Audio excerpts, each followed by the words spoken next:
I'm excited. It feels like we hadn't done a live in quite a while. Hello, friends and brothers. This is Justin Jones with Masonic Improvement, joined with my illustrious co-host, Dennis Yates, and Hello, our... friends and brothers. Glad to see you. Glad to be here. Glad to see our inner circle members and glad to see you, Justin. Glad to see you, Dennis. Always a pleasure. So tonight we have two topics that we're going to cover. One, I just kind of felt inspired after I had a conversation with Dennis earlier, and you know how inspirational he is. But the other one is something he and I talked about earlier, and that is the importance of marketing ourselves. Not just the importance of doing so, but the importance of doing so wisely. So we're definitely going to talk about that. But I also wanted to touch on the importance of just communicating with your brothers, not just sitting in lodge and having a talk over your plate of spaghetti or something like that, but actually just...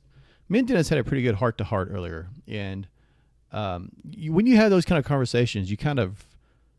I was being bothered by something, and I didn't realize it was bothering me until we had a conversation. It was like... Till I picked the scab. I I guess started so. picking the scab and it started oozing It out. was one of those scabs you didn't even realize you got cut by. You're like, oh, where did I get that scab from? But That's what good brothers are for, though. If it gets down to it, hopefully you trust each other enough to be able to have those conversations. mm, And if you are a good brother, then you're going to help somebody see those kind of things and not just let it lie. yeah, yeah, yeah. And he even asked me, like, are you feeling like this? I was like, where do you even get that from? And then after I was thinking about it, I was like, oh crap, he's right. So we'll definitely talk about that some later if we have It's time. my Jedi mind trick, is what it was. But let's start with the importance of marketing ourselves.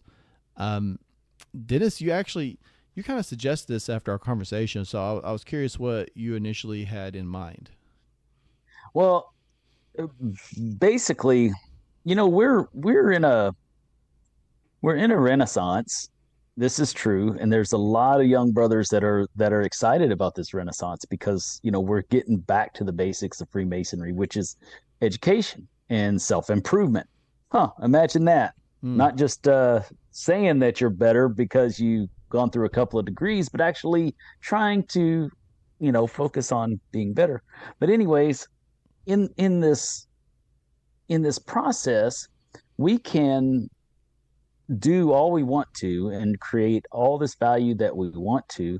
But if the wrong person is marketing what we're actually doing in lodge, let's say you got the guy that isn't paying attention at all what's actually happening in your lodge and still has this daydream of what it was when he joined, which was fish fries and fairy tales, then they if he's the one that's doing the marketing for your lodge, or people are he's talking to people about what Freemasonry is, that's the wrong marketing. It's not reaching the person who is actually interested in Freemasonry. It's reaching the person who's interested in something entirely different. And so if we don't market ourselves properly, then somebody else is going to market it for us. mm, And that's what's happened. And it's happening still because we're not doing it. We're just thinking that everybody's going to listen to Masonic Improvement and realize that we should be doing things a little bit different. that feels pointed. But not everybody's listening. They're not. Imagine that. They're not. They're not. But We got a couple people out there that aren't, but that's okay. They'll come around. as we said, we have some really good Masons in our fraternity here in Texas, but we also have a lot of members, and so Yes. and you can't convert those guys. Like they have been exposed to real Masonry, even if it's in the smallest way. And if they had any kind of desire to pursue real Freemasonry, they would have underwent that. And so we're really we have as far as like what you're talking about, like people that are going to be interested in stuff we talk about, it's a really small percent. But I want to go back to what you're talking about, like with the actual lodges themselves, because you said something really important.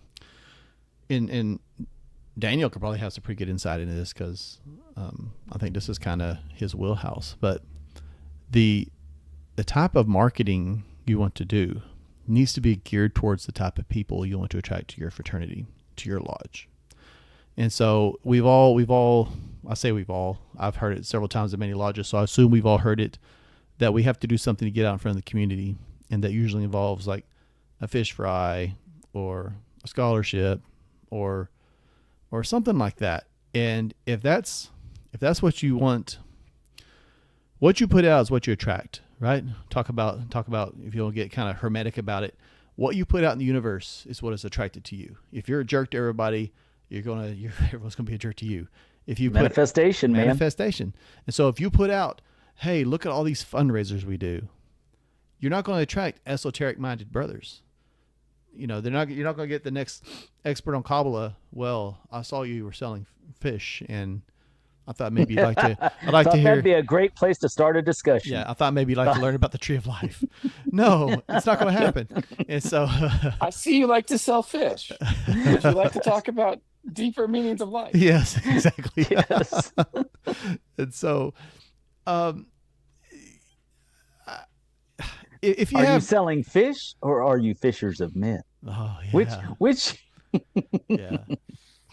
Yeah. We went So to. I'll jump in here real quick, Justin. Yeah, go ahead. So in marketing, it's called your ICP, or your ideal customer persona. I also hear it called ideal customer profile, right? But who do you actually want to attract in a business sense, right?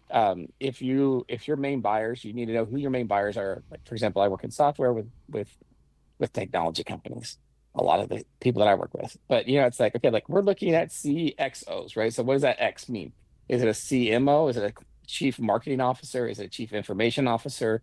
Is it a director level that's actually going to be the one buying the, purchasing the software? But you have to get to that other person who's a decision maker as well, right?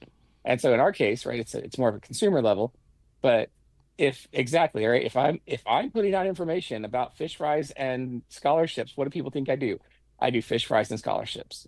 And that's who I'm going to get to come through my doors, because that's all they know about me. Mm-hmm. So if that's all I put out there, it's all that I'm going to attract. It's think of it like a fishing with a lure, right? I can catch a big old catfish on anything, but if I'm using a setup for bass fishing, I'm hopefully going to catch bass, right? I'm gonna use what attracts the best fish the most. You're speaking right to Dennis on this. Like he's like, Yep. yeah, I'm locked in now. I know what you mean. I was locked in, man. I was listening just to jump in and say, oh no, wrong metaphor there.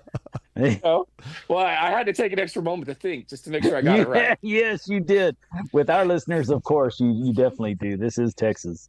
But it's if you're gonna fly fish, yeah, you might catch a big old bass, but is that your most likely scenario, right?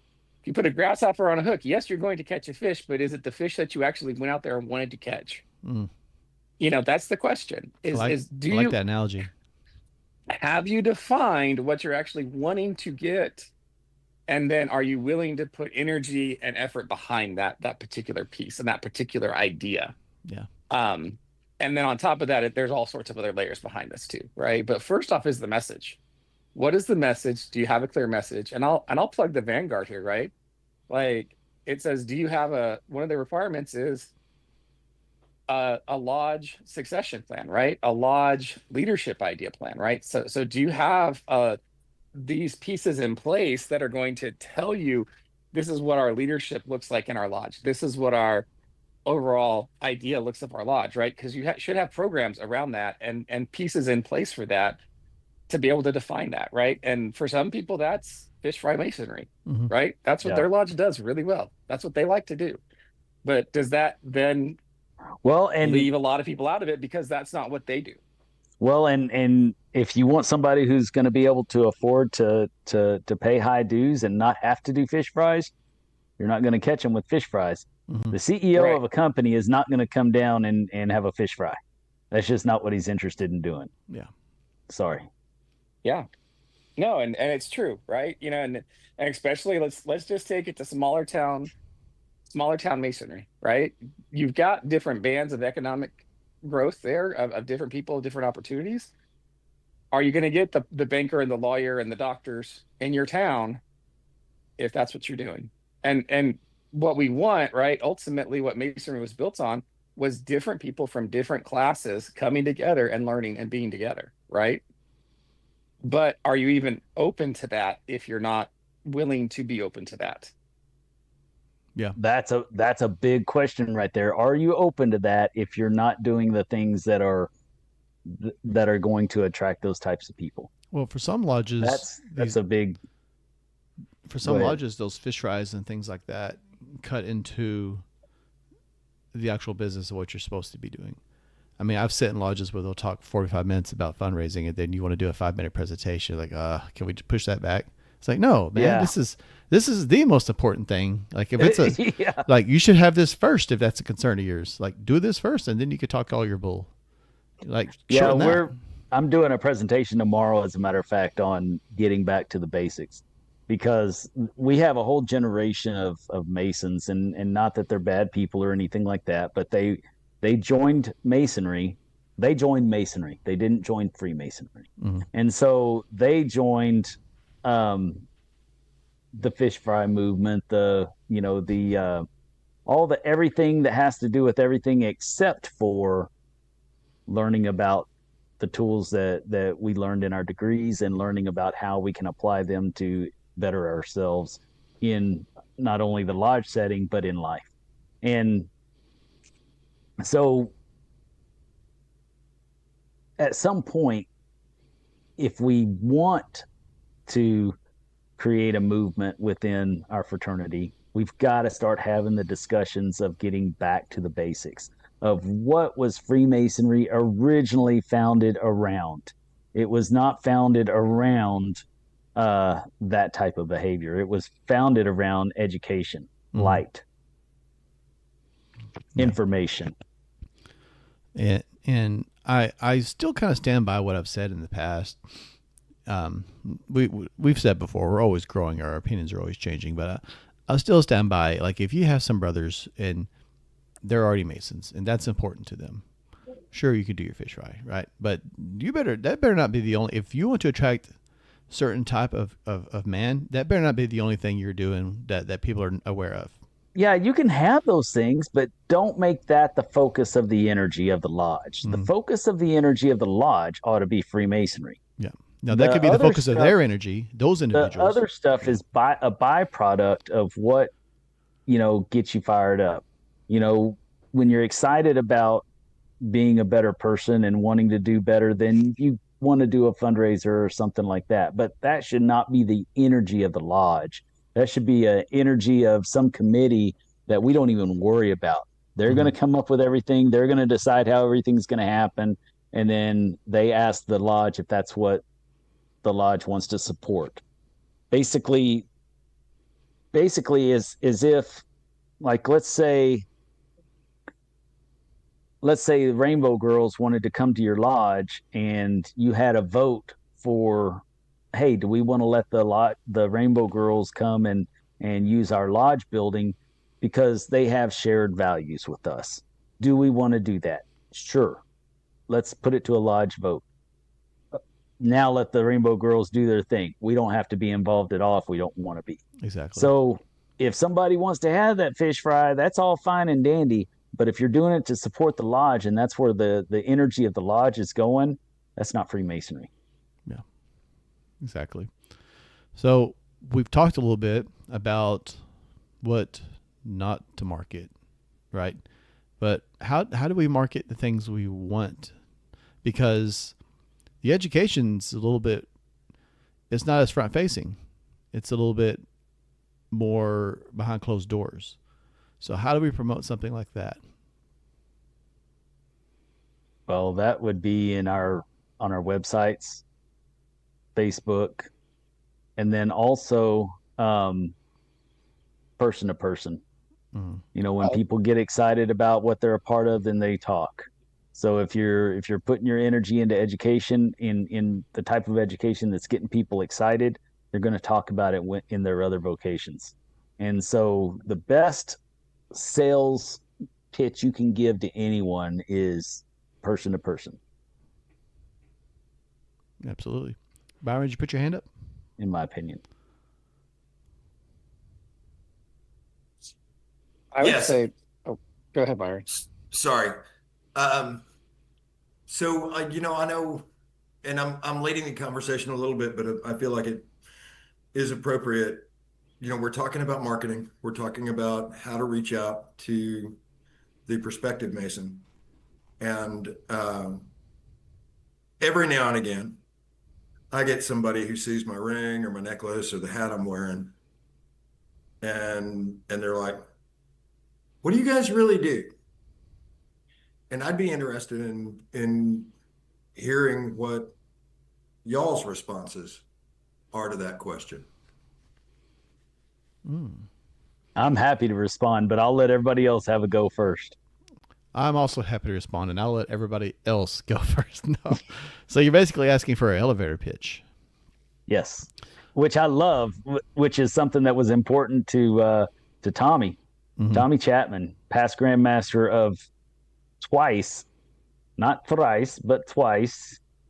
Tommy Chapman, he was big on the elevator speech. So I'll tell you my elevator speech, and it's not too creative. However, I have a creative follow up that I think is important, because my elevator speeches, we take good men and make them better.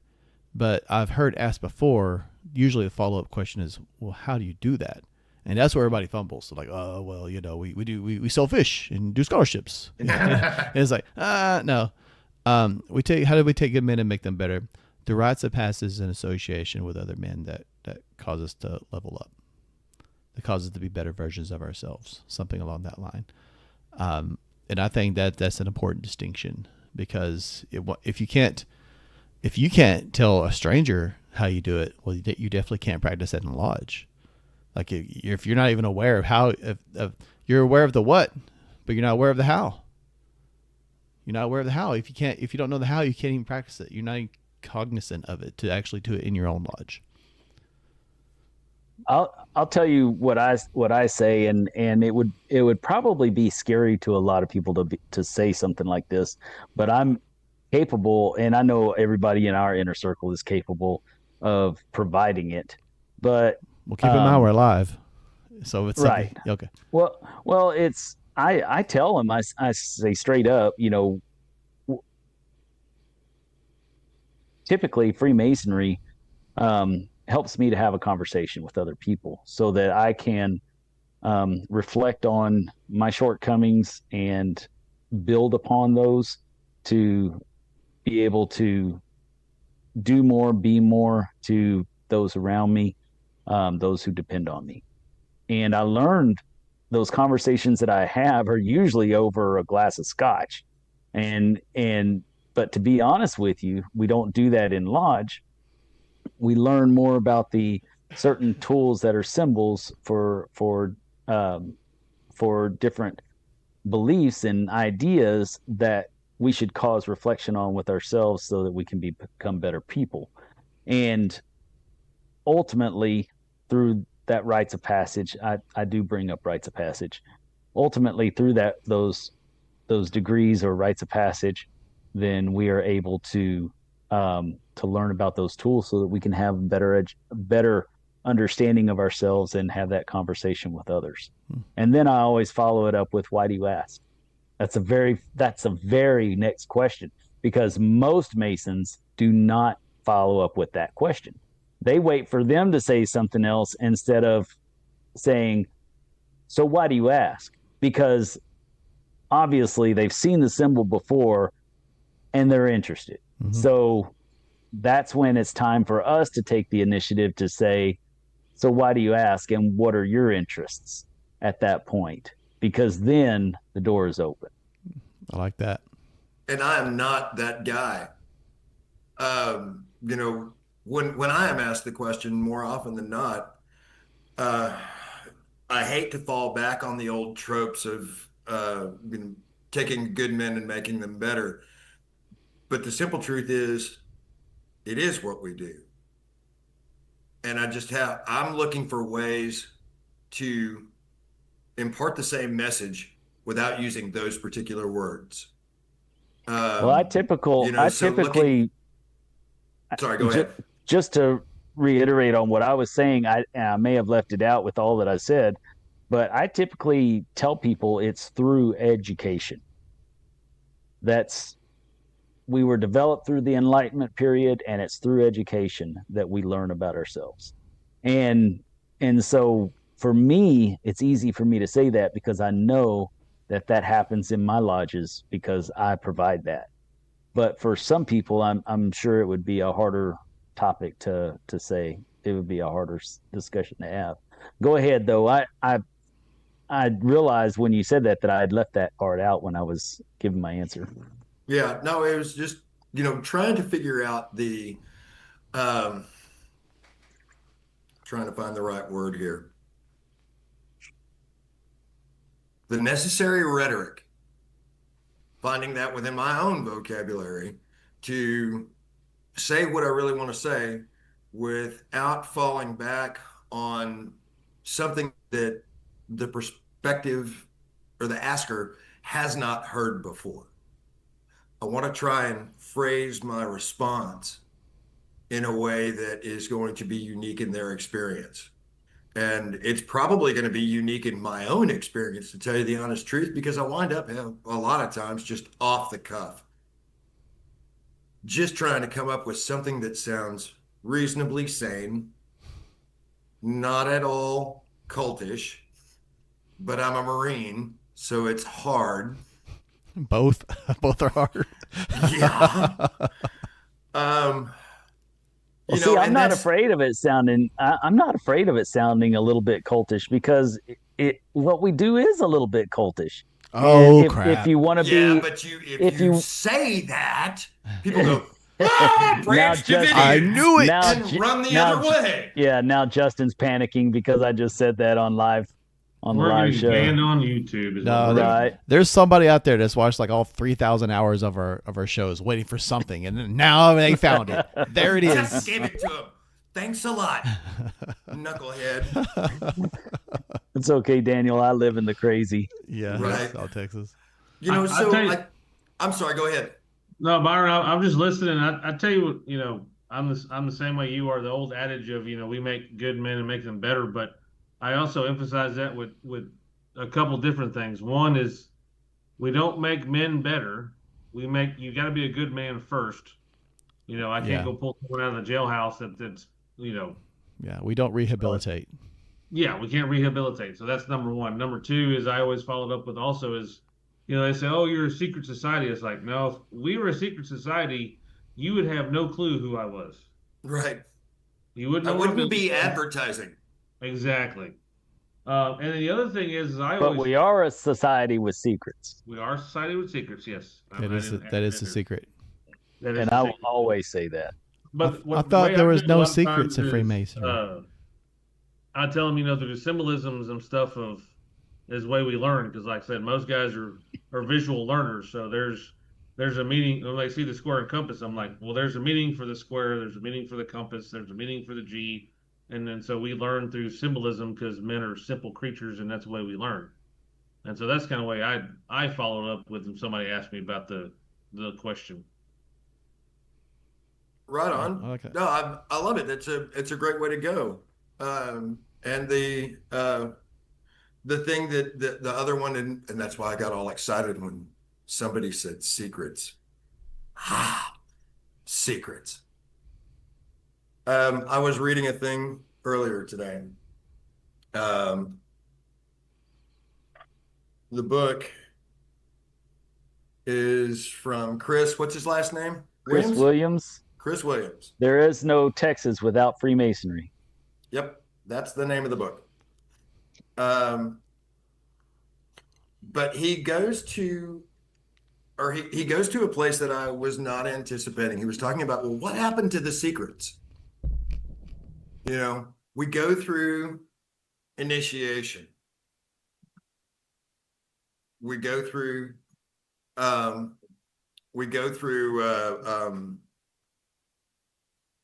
passing, we go through raising, but nowhere in those ceremonies are we told what the secret is. We have modes of recognition. Yes, those are secret and should never be exhibited except under the appropriate circumstances. But the real secret, at least as far as Brother Williams puts out in his book, the real secret is that there isn't one.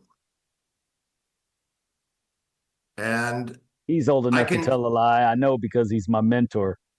Yeah, but I'm looking, and that's why I got turned on to it, because I heard I heard you mention him, and I went, books? I need more books.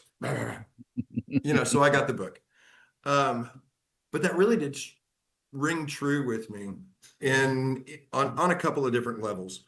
There are some things, yes, that are absolutely secret about Freemasonry. We should never divulge the ceremonies. We should never divulge, as I said, our modes of recognition.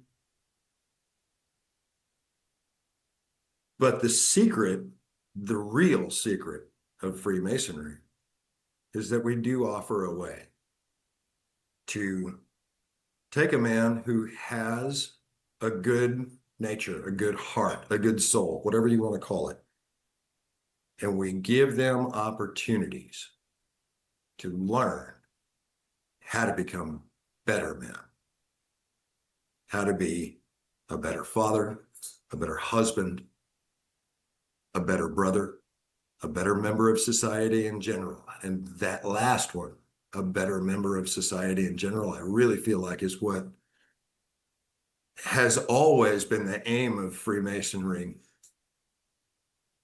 but has kind of taken a back seat to fish fries and gun raffles and fundraisers. So that's my 2 cents.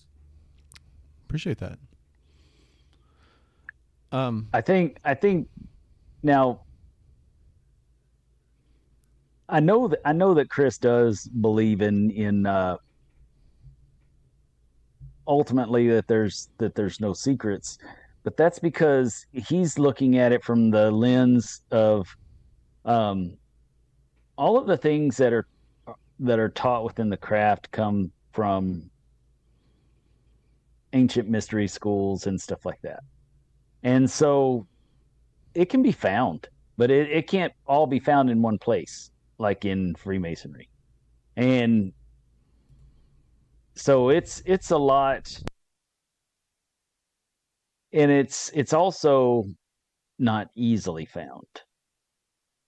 So there's that as well.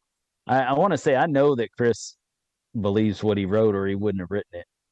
But he's saying it in a different manner than most people. Well, I say most people, than what a lot of people believe. There's a lot of Masons out there that really think there are no secrets. And the sad thing is because they came in under the pretense of other things that were not Freemasonry, like the fish fries and the fundraisers, and the all the shiny metals and different things that you can get in the different degrees and stuff like that. They believe that that's Masonry. They believe that that's what it is all these modes of recognition, instead of the material that they were supposed to learn to get that mode of recognition, right? So to a lot of people, there are no secrets in Freemasonry. However, there definitely are. But anciently, if you studied ancient philosophy and theology, then you could learn a lot of this stuff on your own. But it's not going to be packaged the same, and it's not going to be as impactful because you're not doing it in the same setting with brethren. You're not doing it in a brotherhood. You're doing it individually reading off the internet or reading books or whatever, however your mode of learning is, it's a far cry from what you get when you're going through rites of passage and um, doing things as a community instead of doing them on your own. Well, you see, we're not religion, right? But look at like a church. Could you study the Bible or the book of your faith on your own and learn and grow from that? Of course you could. But are there benefits to associated with other people, the same interest, the same faith, different viewpoints that you could learn from? Of course. It's the same thing with like any kind of hobby. Like if you want to join like the boat club that Pete Norman talks about. Why would you join a boat club? Well, because I like boats and I want to learn more about boats and I want to actually get on boats and sell them, right? Which is a whole fundamental thing of his story. But it's the same thing with Freemasonry. Could you learn about the same things that Freemasonry teaches without Freemasonry? Yeah, you could. It doesn't have and in fact, that's a principal thing you learn about in the 27th degree. Freemasonry has no pretenses to the ownership of anything that is not available to anyone in the world. It's there. It's all available. But it's just it's an opportunity for like-minded people with similar interests to come together and learn and grow from one another. And in that gathering together, you learn quicker. Your learning is deeper. Mm-hmm. And you fry more fish. Do what? And you fry more fish. And you fry more fish. Ah. Well, and ultimately, Rotten no good, Nick. I was trying to be deep for a second. Ultimately, though, and it's not just one specific lesson that you're learning when you're learning with in community. When you're learning in community, it takes it a lot deeper than if you're learning it alone, because you're going to hear different perspectives, and it's going to help you to understand concepts a lot easier and it'll solidify those concepts when you're doing it in community and not trying to do it on your own. And I'll build upon what Dennis is just saying. When you start to teach things as well, you learn them even deeper, right? Because all of a sudden, it's not just about ingesting the knowledge, it's about imparting knowledge. Yes. And it's like, oh, I need to know this a little bit better. And even if you're just, 2 pages ahead of your students, you're 2 pages ahead. You're pushing yourself to become better. And instead of just acquire knowledge, you're actually sharing. And that's where even deeper understanding comes from. Yeah, absolutely. I agree. It was, I don't know, maybe 5 years a Mason, 5 years after I was raised before I started trying to teach the work.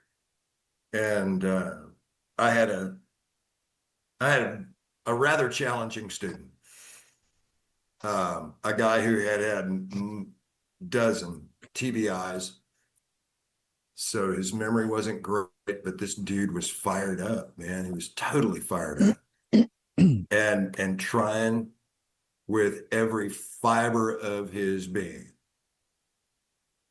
And it really did in learning enough to teach him his work. I learned that much more about the work I was teaching him. Dude was an EA, so I seriously dove into the long form of the lecture and was able to impart some of those bits into his learning, because I didn't want it to just be rote memorization. I wanted it to be an enlightening experience. And I feel like I was fairly successful at that. Well, that's a big thing on teaching. And as a teacher, I can tell you there's definitely benefit in what you're talking about. And that is, you learn a lot from teaching. And it's almost, for a lot of people, you develop a deeper understanding and you learn it faster when you're teaching it than you would be if you're just reading it or studying on your own. There's something about the process of explanation, trying to kind of cut them off at the pass as far as questions go. You're trying to anticipate questions they might have So you're researching, well, if they ask this, I want to have an answer for that. So you're even studying it in greater depth than you would be if you're just doing it by yourself. And so that's, I'm sorry, I'm so laser focused on the 27th degree with Scottish Rite, but it's also really weird that I'm doing this degree. I'm Brother Truth in this degree, because so many of the lessons that we talk about in that degree are so relevant to things we're talking about just recently, I guess, or maybe it's just been that way all along. But that to learn and to teach others is one of the main charges that we have as Masons. And there's a reason for that. It's because we grow from both, and the people we teach grow from both. And so we're constantly lifting each other up, because we're all learning different things, or sometimes the same thing, and we're teaching each other. And that's how we grow. And it reminds me of the analogy we've had with like the Enlightenment era, where you have all these great scientists, and that's the place you go talk about great ideas, is at the lodge. And you're all studying different things, and you're teaching one another. And I mean, and you're growing. Then you go and like, well, that's an interesting idea. I'm going to go test that on my own. And then you come back and say, hey, this is what I tested. He's right. And not only that, but here's this also. And everyone's just lifting each other up, and it's such a great place to learn. If we all did that, if all the brothers in Texas Masonry were to do that, we wouldn't have a retention problem or an attraction problem or anything along those lines. I tell you what, when it comes to teaching, I am more serious about, educating myself on what I'm doing when I'm teaching, because I don't want to lead somebody astray. I remember when I was younger, learning in church or whatever, that the worst thing a Christian could do is lead another Christian astray or whatever. And you hear me say or whatever now, but but it's not because I don't believe it, but I still believe it. I just think that us Christians have a lot to learn about Christianity, to be honest with you. Yeah. About real Christianity, and not just learning about understanding the symbolized and not just the symbol. But anyways, I take the same approach when I'm teaching Freemasonry. I want to make sure that I'm not leading them astray. Now, is some of my stuff a lot different from anything they've ever heard from anybody else? Absolutely. Because I think that they ought to be exposed to this stuff, because it's out there. It's understood and known wisdom from the ancients, right? But when I go talking about that stuff, am I going to make sure that I'm on point with that stuff? Yes, I am. Because I don't want anybody to miss the boat on what Freemasonry is. And I'm not saying that, like, let's say the square, for instance. For those people who don't know what that is, that's the symbol right there. The one that's going, I'm going the wrong direction. The one that's going like this.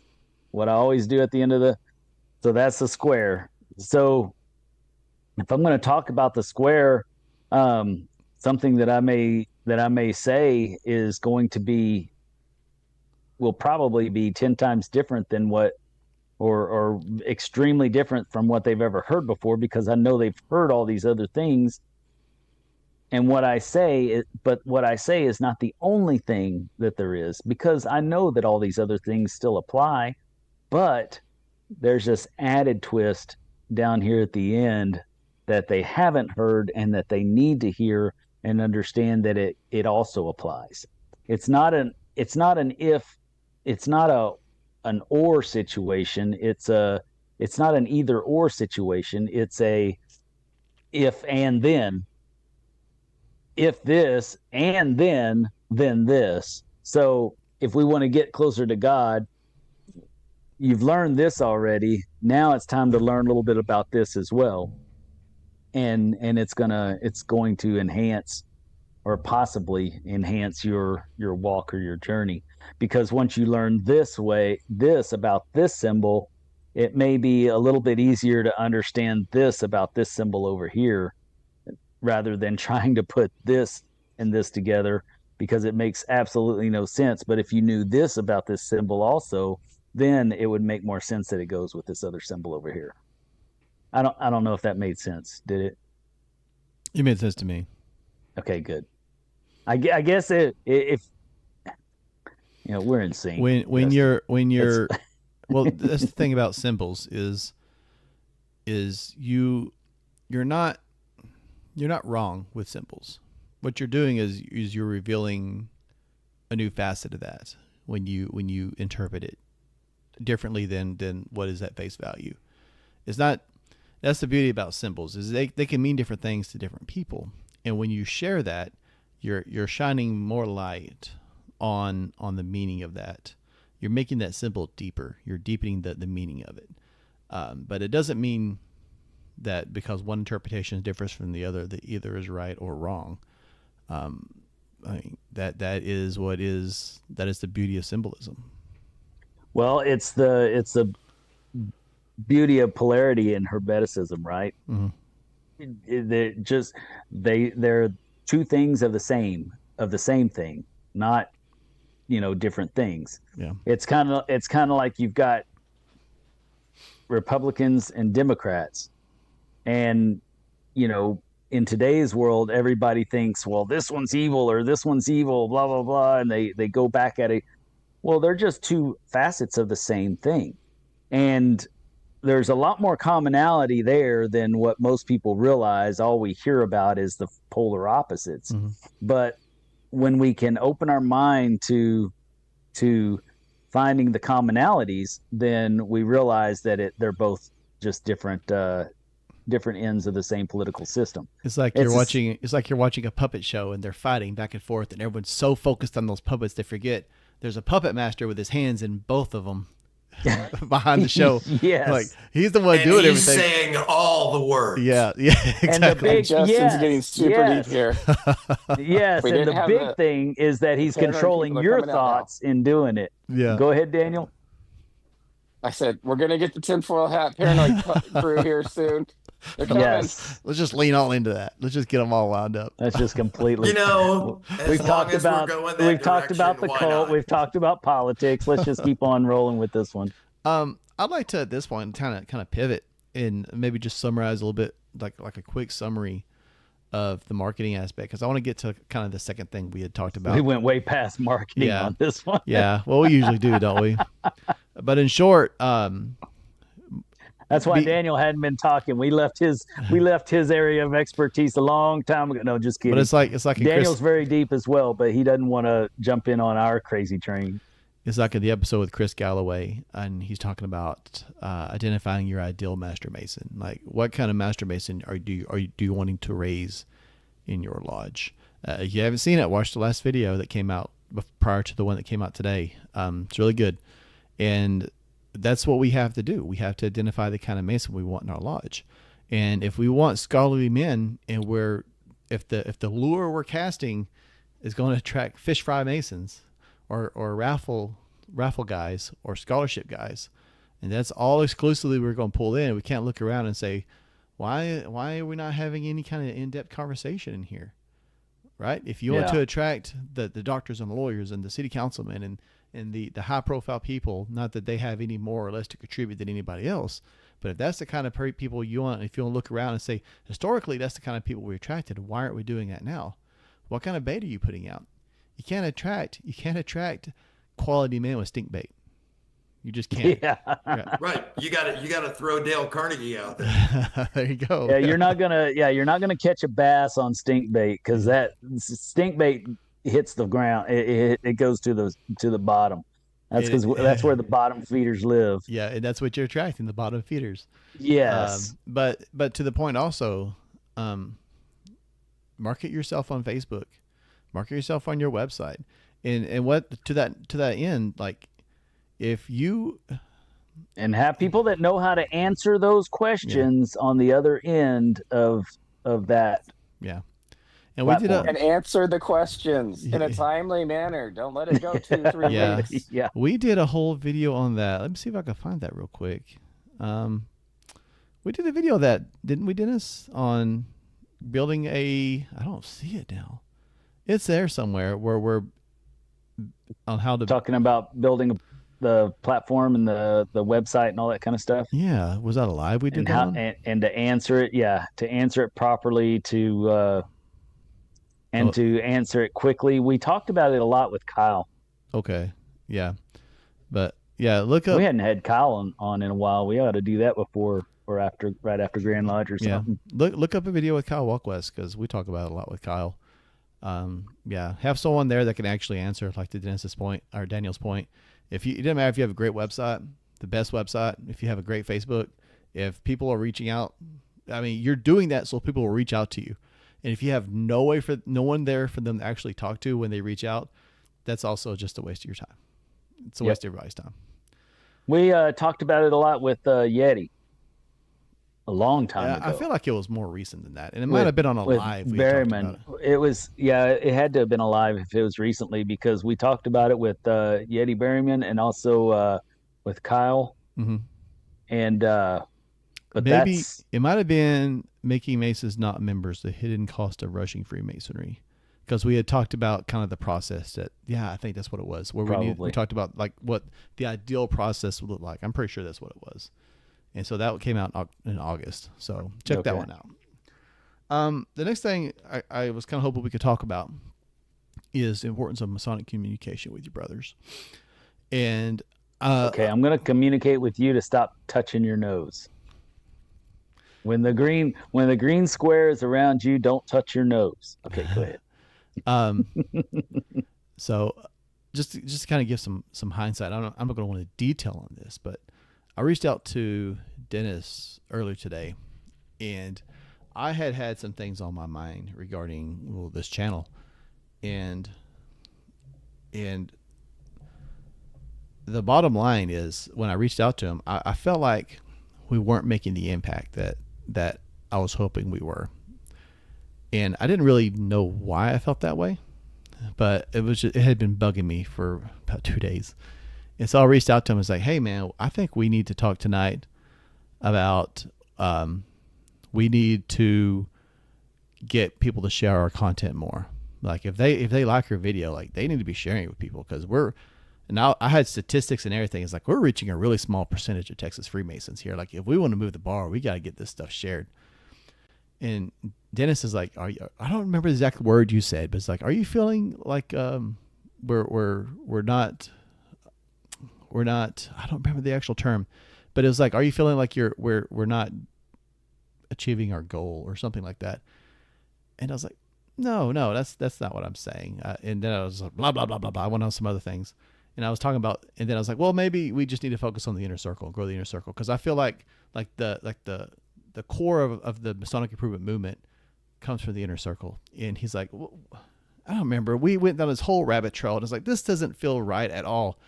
And the whole time I'm talking, I'm also like, why did he say that? Like, it stuck with me. I don't remember the exact terminology, but it's like, what do you think he meant by that?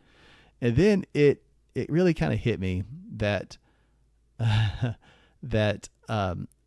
I had been bothered. And what had happened was, without going into too much detail, there is a brother. I think he's a brother.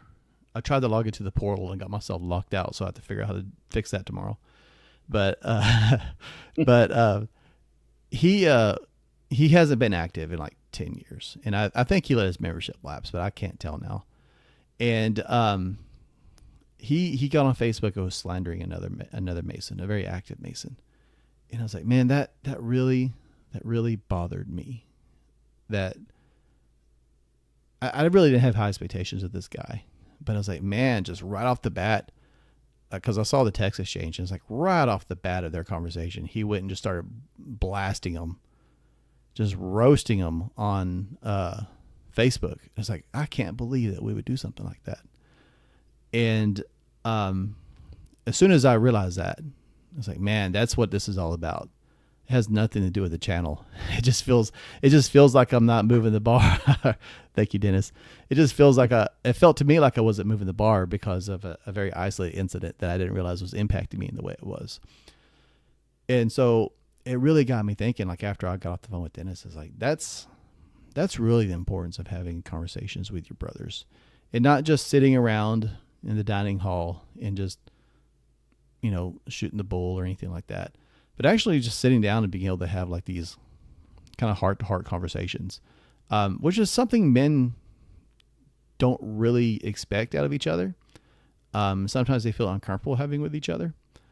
And sometimes they don't realize they need, but it is something we need. We usually associate that with being feminine, but, if you go back to like the Hermetic concepts, it's all about balance, and you have to have some kind of balance. And so I really want to talk a little bit about that tonight. We talk about the importance of the fraternity, of being brothers, and being able to communicate and talk and having like fraternal relationships with one another. But we tend to keep ourselves really at arm's length from one another also, because we're men, damn it. And that's how men are. But we're not just men, we're brothers. And if you're raised with, I'm not raised with a brother, but if you're fortunate. Well, and that's a lot of the fault of us, being in a fraternity and not a brotherhood in our minds, because fraternities are a lot less invasive. That's a good point. Yeah, if you join a fraternity at a frat house, you're not expected to have conversation, and that's really kind of the mentality you have when that's the association when you say fraternity. Now people think about like a frat, and it's not a frat; it's a brotherhood. And people may think of dudes in robes, but it is something much deeper than just associating. Like if you want to look, what is it, Latin? Like, yeah, we are fraternal by definition. But that definition has unfortunately been kind of corrupted by these college fraternities. But we are brotherhood. Absolutely. What's interesting is those fraternities were created by Masons in most cases. Yeah, probably. Some of the very first ones were. All great organizations were. Yeah, I know, right? So many things came from Masons. If you look at the Lions Club, it's been a while since I researched it, but I think Lions Club was founded by Masons so that they can do service projects. Yep. Because they weren't doing it in lodge. Yep. But I just kind of wanted to share that with y'all and hear each other's thoughts and give y'all an opportunity to kind of, you don't have to share personal experiences. You don't have to open up, but just what you think about that. Well, I will go ahead and say this, that communication that we have, or that you're talking about, is that interpersonal communication that is so essential in forming the bonds that create this fraternity. And it is difficult and has been, and now I'm speaking from personal experience. It has been difficult for me to create those bonds just because of the way I was raised. Excuse me. In my childhood, I was to be seen and not heard. I was locked out of the house every day in the summer, and we were taught to be very self-reliant and to communicate with another brother on a significant interpersonal level was not part of my societal education. It's only through this organization that I have learned how to have those conversations. I'm still not great at them, but I have been given the opportunity to improve. And that communication with another brother, especially in those times of, hey man, I really think you ought to think real hard about what you said in this situation or in that situation. Or have you really thought about the consequences of the words that you uttered in the presence of those you uttered them? It's hard sometimes to have that conversation, especially when you're talking to folks who are, more experienced Masons than I am. Okay, and again, I'm falling back on personal experience here. There have been instances where I have really, really, really wanted to, jump down a dude's throat because he said some things that I found offensive. But we're in a room full of folks who feel the same way. Well, and I'm like, let's feel the same really way go with there. feel the same way with the guy. Spitting. Okay, so that was something that I was gonna bring up, that I feel like you answered yourself on that, because the reason why it's still uncomfortable for you to have that is because it's not present in most lodges. And I only found it through my inner circle connections with different brothers. Only after, and to be honest with you, it came through education. We learned together. We shared this lovely thing called rhetoric together, and pushed each other and challenged each other's thoughts. And it's only through that we built those bonds, to where if I see that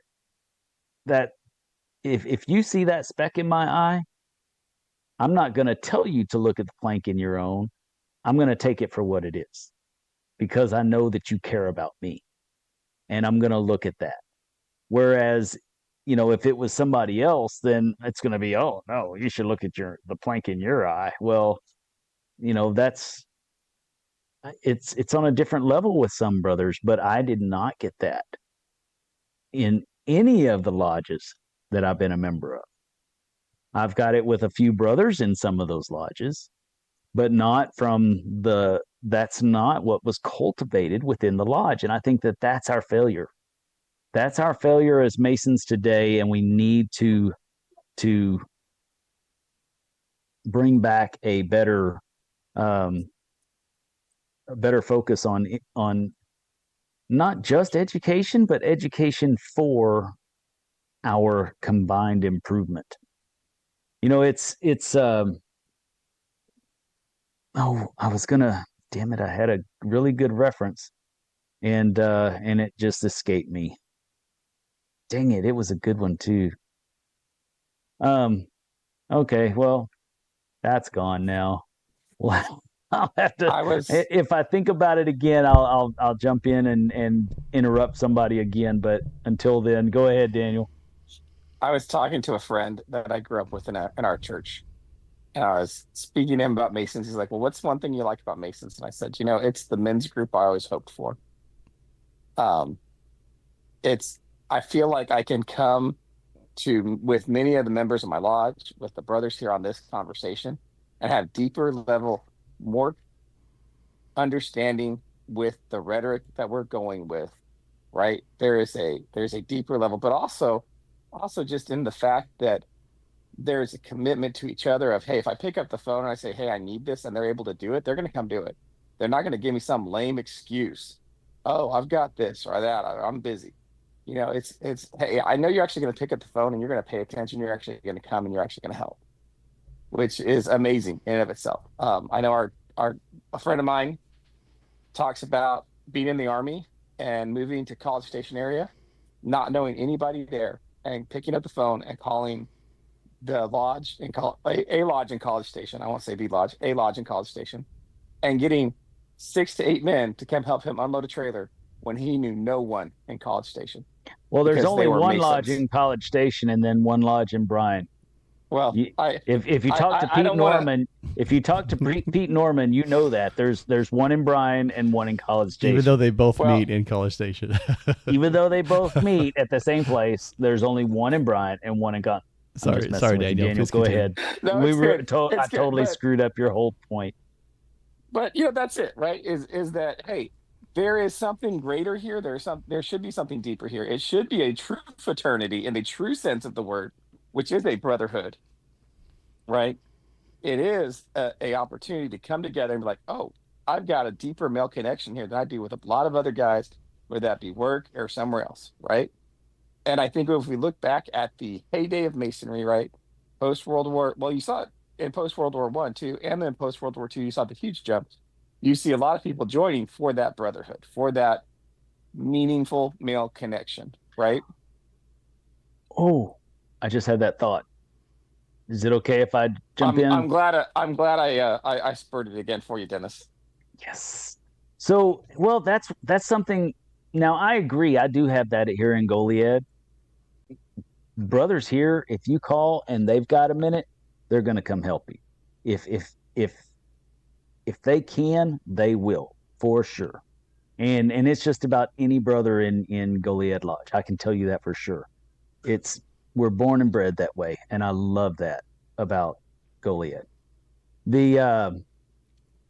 But what I was going to say is that maybe, yes, that's why they joined after the Great Wars.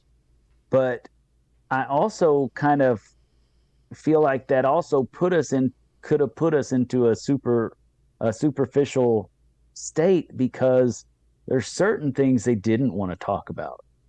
There's some things they did want to talk about, but there's other things they didn't want to talk about that were just too painful. And I get that. And I think that's really where we aren't in that position anymore. So maybe we need to get back to being able to talk about all things so that we can draw closer to God. Because if whether anyone likes it or not, Freemasonry is absolutely a spiritual revelation. Absolutely. When you go through it, if you're not moved spiritually, you got some kind of a fucking problem. But I think people need to. We let the wrong person in the group. But these people also need to understand that there's a significant difference in spirituality and religion. Oh, absolutely. You can have spiritual experiences anywhere, and you don't have to have. You can even be with people of different religions in the same room. Okay, water it down all you want to. So, anyways, he's trying to keep the crazy hats from jumping in. But it's very spiritual. It's not religious, and that is by design, and that is a beautiful thing. And that's so that we can come together and talk about these things without ascribing religion to it and different faiths that might conflict each other, right? Isn't that the purpose? So that we can talk about these things and not have our religions, getting in the way of having those conversations? Isn't that the idea? It is, absolutely, and that's part of the gifts. You were right, Justin. I'm sorry for making you feel bad. We're told that there are two topics that we cannot discuss in lodge, religion being one of them. But outside of the lodge, but that's the thing is that the thing is that it's not religion, it's spirituality. It's two different things. Exactly, and that's where I was going with when this. When people say religion, then everybody blocks all things that may even hint at what they may think is religious, but it's not. It's spiritual.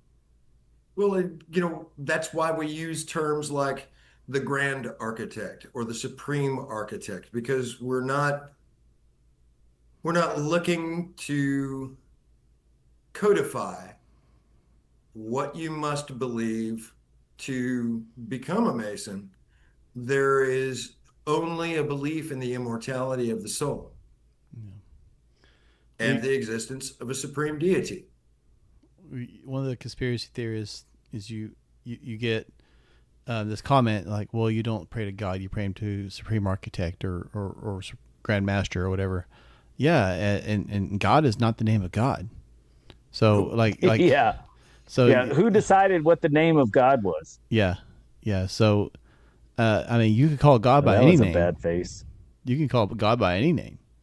God is beyond a label. In any place. Yeah. One of the best conversations I've had recently in this regard of spirituality. One of the brothers was asking another to, help someone else feel more comfortable in their spirituality, and the guy goes, "Well, but that's not the kind of spirituality that I practice. My spirituality isn't restricted to a building. My spirituality is getting up in the morning. Soon as it looks like it's starting to think about being daylight, and going out onto my porch or going out onto a hilltop, watching the sun up, her sun come up, and talking to the boss. But I would argue that there's not types of spirituality. There's types of religion for sure, and the way you may experience that spirituality may differ. But spirituality comes from the source, and we all come from that same source. And so, I would argue that you can't say that there's not my type. It's not. You could say that's not how I like to experience my spirituality, which is fine. But it also doesn't. You shouldn't. I don't know. When someone says that's not my type of spirituality, I see what you're saying. You're correcting the idea that spirituality is being broken into different forms of spirituality, whereas spirituality is just spirituality. Like with religion, you have different doctrines. You might as well. You're just replacing the word religion with spirituality. Yeah, and that's what it feels like when someone says, well, "That's not my type of spirituality." Well, and the way you described it, I know what you were talking about, Byron, and I think he knows what you were talking about. But I think that when you say it, when somebody says it in that way, then it makes it feel like you're just, replacing the word spirituality or religion with spirituality. Okay, I got you. I stand corrected. Well, no, I mean, no. I know what you were saying, though. I know what your point was. It wasn't. But me, and the people who are watching don't necessarily know me. Well, and to be clear, I wasn't trying to correct anybody. I thought I took it as literally that's what they were saying. And so I was just giving my thoughts on it. That's one of those. You did bring up a beautiful point of distinction, though, is that, many times, especially in today's society, it is very easy to use those words interchangeably. And the simple truth is they are not interchangeable. Well, it's almost like saying, like, if you're a Mason, you're not really going to say my God or your God. That's more. That's more Alcoholics Anonymous, right? If you're a Freemason, there's one God, and that's all there is. Now, your idea of what that God is may be different than what my idea of what that God is, but there's only one God. So he's big enough to be, what I think he is and what you think he is at the same time. Absolutely. Okay. And maybe this is going to be a moment that the tinfoil hat guys come out. Maybe not. Me personally, and I'm speaking only for myself, I believe that God, the supreme architect of the universe, the grand architect, whatever you choose to call him, is so big, so great, so immense that he is truly incomprehensible to mortal man. Yeah. We all find aspects of that supreme deity that conform to the way we were brought up, that make us feel comfortable, make us feel worthy, make us feel valued. And that oftentimes is the base of religion, not necessarily the base of spirituality. Well, I mean, I'll be honest, like I don't want to get canceled for this, but in the African American, I'm going to cancel you. From an African, like usually if you go to like an African American's house and they have a picture of Jesus, he's portrayed as being black. Hispanic, they're darker skin. So my point is, people associate, and they do the same thing with Santa Claus. People associate Jesus, even imagery of God, if they try to do that, they try to associate that with what is comfortable for them, and none of them are wrong. And that's what's interesting to me. You could say, well, historically Jesus was this guy. No, we even used a a term earlier. Picture of Obi-Wan Kenobi. Picture of Obi-Wan Kenobi, yeah. But we've even referred to God as Him several times, and that is constraining Him. I even use the word constraining God into label like as male or female when it is neither. It isn't even it. You can't even like. There's no. You're right. There's no way we can comprehend it. There's no words in any language, and there never can be any words in any language that properly describe what this is. Well, there is sort of in German. Leave it to the Germans. Articles. There are 3 articles in German. There is the masculine, the feminine, and in English, they call it the neuter. I don't know what the German word is for it, but it's, Neutral. die, das, and der. So Das Boot, the movie, uses the masculine. Der Wiener Schnitzel is the neuter. And D is the feminine, and I don't have a good example for that. So, Interesting. Yeah. Okay, sorry, as you were. Interesting. Yeah, that's I always like learning about other languages. But yeah, I was just addressing like the point that was being made is like people associate things in a way that they're more comfortable with. And so that's why you'll see the Black Jesus, the Hispanic Santa, or whatever, depending on and it's not just Jesus. Like it's done the same way. And the female depiction of God. Yeah. Or Cheech Marin as Santa Claus. I mean, oh, that's just wrong. Yeah. But I love it. But I don't know, man. If he's bringing me Christmas, it'd be a happy Christmas for sure. A little bit more for Santa Claus. Never mind. You need more than milk and cookies. but my point is, none of them are wrong. They're not wrong because God Himself or itself herself is not confined by any race or any sex or any label you could put on it. Is where I'm going with this. It is all of these things. And if you believe Jesus is God, then you can say, well, historically, because everyone wants to claim it as theirs. Well, no, because Jesus was more than flesh. If you are a believer in Jesus, so you can't even say Jesus is strictly male. So according to what I was taught, Christ was fully God and fully man. So try and wrap your head around that one sometime. Yeah. And you can't kill God, but Jesus died and He is God. Exactly. Yeah. So, we're not going to get into those discussions Probably tonight. now that one will get you canceled, buddy. Yeah, right. But there are so many different ways to look at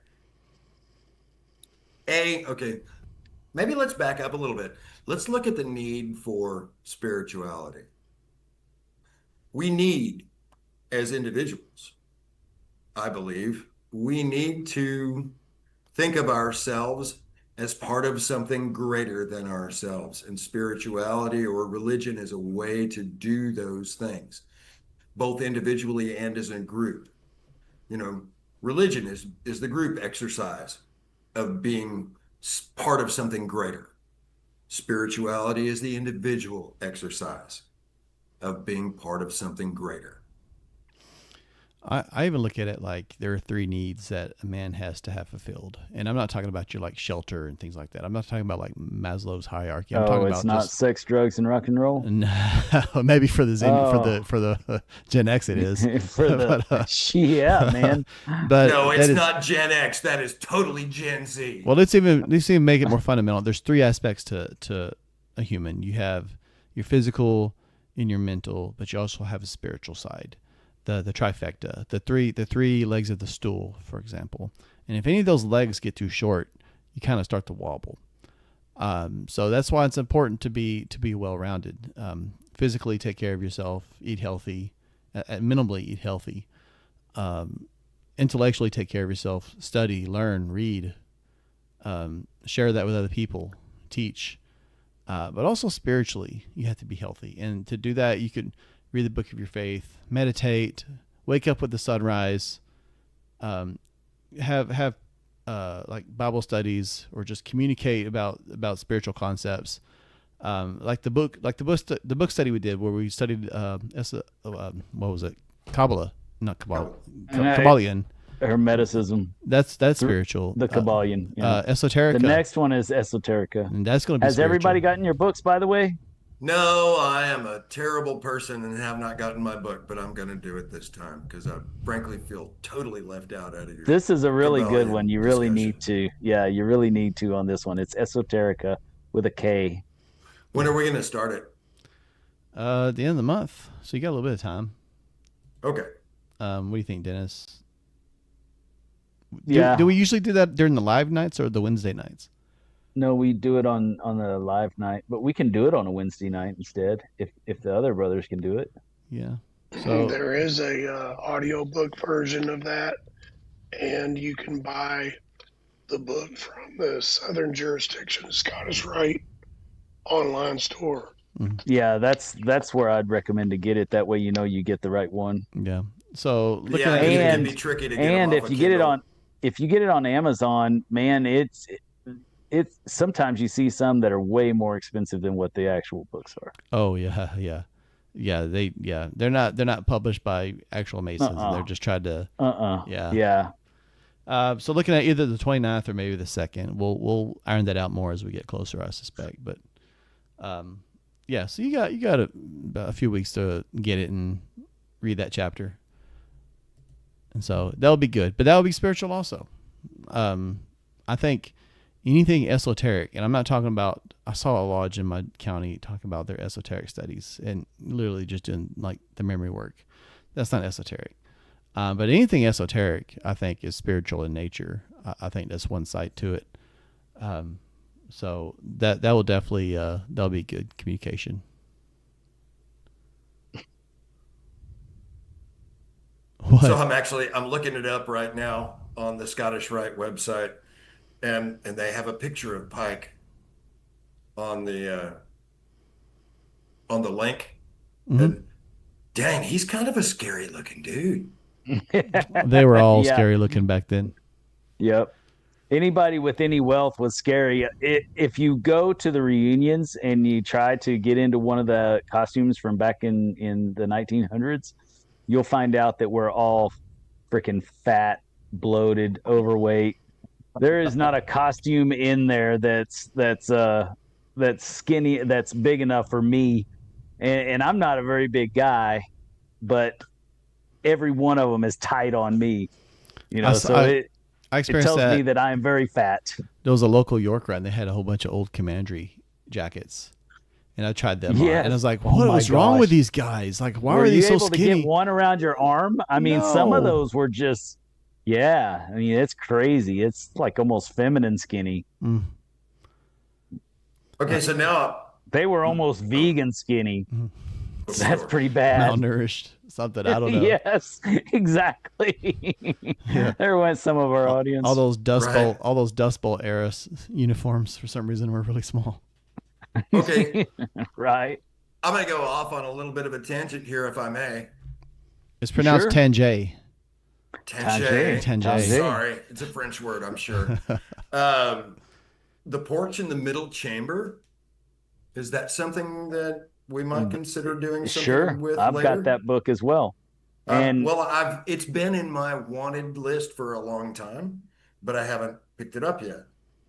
I the haven't. porch in the middle chamber, we'll talk about that offline because I really don't Okay. want to tell y'all exactly the significance of that Fair enough. on a live, but I'll talk to you about it on offline. But Okay. it's a great book as well. Okay. Well, with that said, I feel like this has been a pretty good. I knew I shouldn't have said it, but go ahead. This has been a pretty good conversation, and it's been a while coming. We haven't had a good live in almost a month now, so definitely glad we could do this tonight. Anyone have any thoughts on anything before we start doing our wrap ups? Like anything about what we were talking about, the brotherly communications or anything like that? Nothing here. Brad, what do you got? Go ahead, Brad. Yeah, I haven't really spoken tonight. I was just kind of listening and contemplating on what you guys were talking about and thinking about what makes this fraternity so special to me is that we are a group of completely different individuals that normally in a normal setting would not even know each other, associate with each other, talk to each other, learn from each other. It's almost like a networking group that you get to learn from all different types of people, from all backgrounds, all religions, all races, all creeds, whatever. But it's all men as well, and that's the other thing that makes it safe for me to feel like I'm actually learning something and I'm getting something out of this.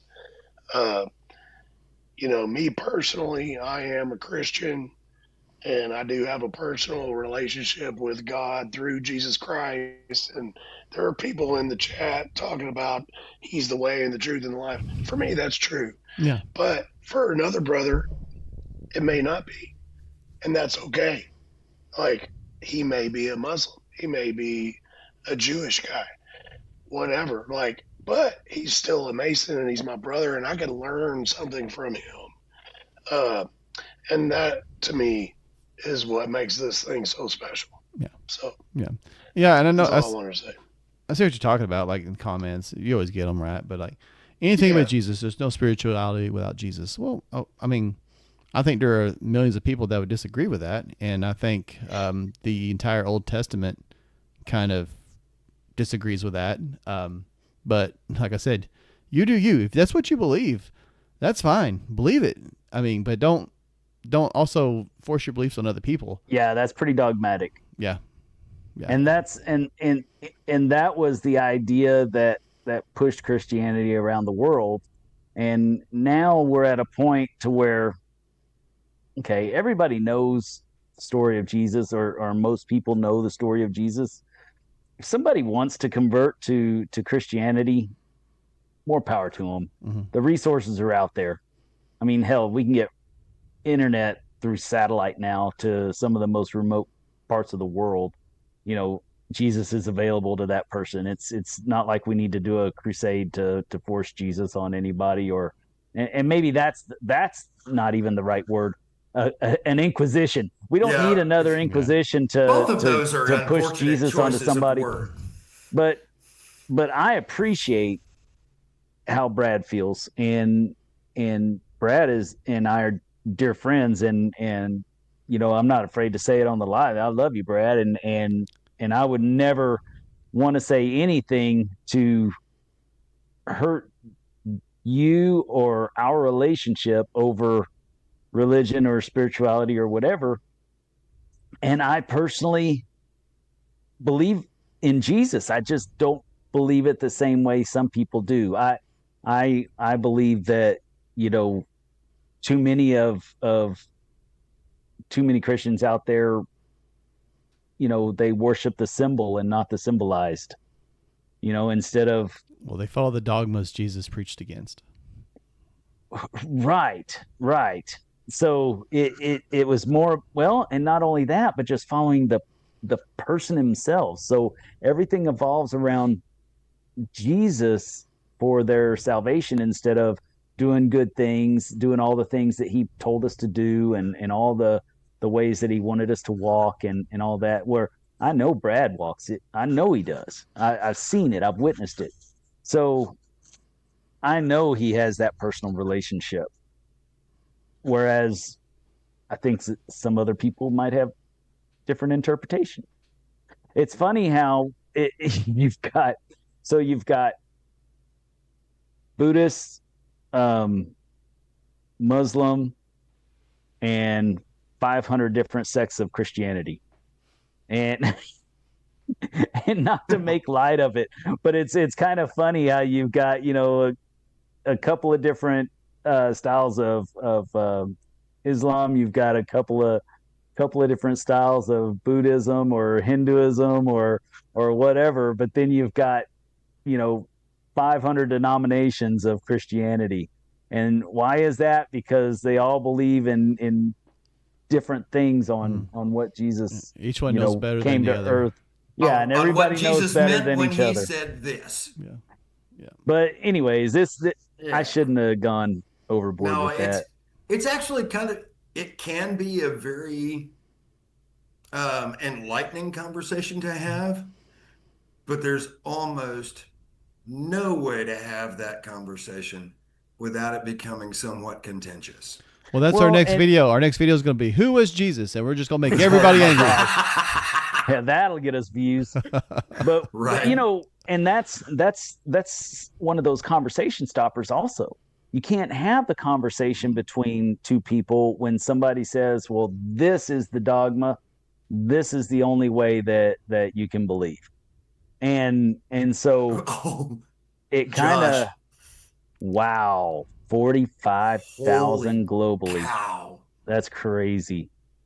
No pun intended. Well, I mean, if you look at early Christianity right off the bat, everyone went and started their own thing, right? They all had their own. They all knew Jesus personally, and they all went like, "Hey, here's my church. He was here's my my church, neighbor. I know what he meant." Yeah. All these different. So right off and the that bat, would we have been couldn't us, even agree. man. We would have been doing the same thing, but yeah. So that's one of the things that really bothers me about different religions is when we're so dogmatic on the symbol and not the symbolized, then it stops all conversation.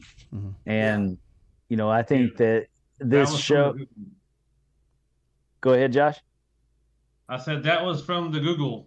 The 45,000. The googly. The goggle. And I love that. So I'm looking at your post here. This vast number resulted of centuries of theological and cultural differences ranging from major branches like Catholicism and Orthodoxy to the vast number of Protestant groups. And the funny bit for me, as a recovering Catholic and a recovering Orthodox, is that those two terms really, they cannot today be as they were back in 1046. Right. But in 1046, those words were synonymous. Right. Sorry, 1045. In 1045, those words were synonymous. And that's the thing. That's why today I don't think it's such a thing to where we really need to be telling people what the truth and the light is, because I think that we've got all this information out there. It's just like, you know, it's just like with what Chris Williams was saying about Freemasonry. You know, we've got all that information out there. It's readily available. But until you dig into it, it's not going to become personal. So, you know, you'll find you can find the secrets. You can find that there are secrets, but you have to dig a little bit. Yeah, you got to look for them. You really do. And, you know, but that's the truth with everything. Yeah. There is a secret truth in everything that we experience every single day. But you're not going to see it unless you look for it. You might call it the secret teachings of all ages. Ooh. That's a good book.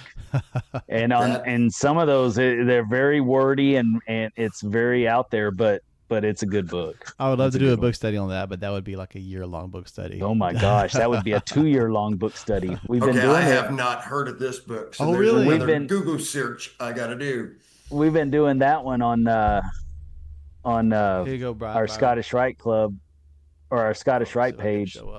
Not page. Secret Teachings of All Ages.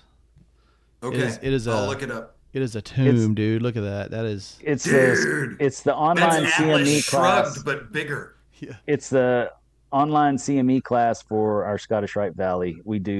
Right now we're doing the Secret Teachings of All Ages. We have been for a long time too. We're only like 20 chapters in now, I think. Oh, good grief! Let's see how many chapters there are. I think there's like 30. Yeah, it's Roman numerals, so it's going to throw me off a little bit. Yeah, XLVII. No, XLVI, whatever that comes out to. What was that? So XL is 40. XL. So 40. VII is 8. There's 47. 46. VII? Just VII VI. is 7. VII is the conclusion, so I'm not going to count that. Oh, okay. So XL VI VI. is 6. So 46. Yeah. Yeah, it's a big book, but it covers anything and everything that you wanna read about. You got And it gives alchemy, Atlantis, Yeah, and gemstones. it's not like everything that he says is 100% accurate, but you got to realize that just like Pike, it's from the early 20th century. So, there's a lot of information there, but not near as much information as what we have available to us now. The citations are. That's Manly P. Hall. Never mind. Yeah. We're good. The citations are because I said so. well, back then it was easy to do that because, and he was a read man. He was a learned man, but it was easier to do that because the rest of the world was not. So, it took a special kind of someone that read all the books that it would take to even write a book like that. Yeah. It was assumed that you were well read on the subject. That's like the ultimate comparative, religion text. Yeah. I would think. Yes, exactly. But the cool thing though is that it's a good thing to spur off research. Oh yeah. If you want to start on any given topic, start with that and then let it spur off your research and you're going to be in the right direction. Each chapter goes into detail, but at the same time it's concise enough that you could study it and then go off and do your own study and learn a lot, just because it doesn't cover everything. It's almost like an encyclopedia for esoteric concepts without Encyclopedia Esoterica. There you go. That's almost what it's like. Okay, this is going to be absolutely insane. I'm going to have so much fun. I'm going to buy 2 books and one that you can scribble in material for the next year. There you go. I am seeing on audible.com The Secret Teachings of All Ages Volume 2. Do you think that's just because Volume 1 was so lengthy they split it into 2? They probably did, yeah. We're gonna say no, they added some more to it. It was just one has a little bit more information than the other. There are some books I would not audiobook, and this is one of those. Okay. I would Fair not. It is so much content and so detailed. Like if you want to take notes, you'll be back reverse, like rewinding, trying to hear things over so you can write things down. If you're a note taker as you read. Man, I do that and it is hard. Yeah. I try to, if I'm listening to something, I'm always taking notes because I'm, always writing stuff. But if I'm listening to it, I have to back up, and there's never a 10-second rewind like in, whatever, I guess that's on Netflix. Mm-hmm. Nothing else has a 10-second rewind. So it's always trying to figure that perfect spot out to back up to. Then you listen to another 20 minutes of it. Yeah. But anyways. And my ADD makes it hard to listen while I write. Like I'll write and I was like, oh crap, I zoned out. What were they saying? So I'm a book person. Like I'll listen to touch the paper. Oh shit, what did I miss? I'll listen. Don't you dare dog here. Now if you're driving or something, I'll listen to some things while I'm driving. I'll listen to I do. I listen to Morals and Dogma while I'm driving. That's what and then I go Morals back and and read it. And, just to kind of reinforce what I learned. But when I'm note taking and trying to do deep dives and stuff, I have to have the book. That's just me. Now some people can do anything, like just listen to it and remember it or take notes as they write. I'm not that guy. So that's why I say get the book if you can. And don't get any, be sure I think Dennis has you have a different version than I do, but this is a good version. Yeah, I have a hard copy. Yeah, this is the Tarcher Penguin version. I guess I have to go back and look because it's in the other room. But there's some versions they'll try to sell you way more because they added a bunch of crap to it. Same thing with Esoterica and all that stuff. Just some of them are illustrated, whereas some of them aren't, and this and that. Some of them are color illustrated when others aren't. It just depends on what Yeah, this one's color. I like color illustrations. They're not all color, but they have the inserts, so like you can see the colors and stuff. So I think mine is a colored illustration as well. Yeah. All right, you want to go? Let's go on to final thoughts. I think this has been good. Yeah. What's everybody got? Josh, before you jump off, what are your final thoughts? Yeah, don't you bail on us, Josh. I know he's always the first to leave. I know. I'm still here. It's 10:45. What are your... He's 20 beers in, I think. No, Dennis, we're not going to talk about that right now. Oh my God. Go ahead, Josh. Sorry. First off, I wish my internet was working, Mr. AT&T man. Still not working. No, I thought it was a good discussion. I want to piggyback off a little bit of what Brad was saying about conversations within the lodge and stuff. I know for me personally, sometimes I may have an issue addressing an issue in the lodge that I know needs to be addressed for two reasons. One, it's one of the guys that helped me come up as I became a master and was one of my mentors, and also an elderly gentleman. You know, we're always taught to, respect your elders. And one of my favorite mentors. Yeah, I know who you're talking about. You know exactly. I know both of them that you're talking about.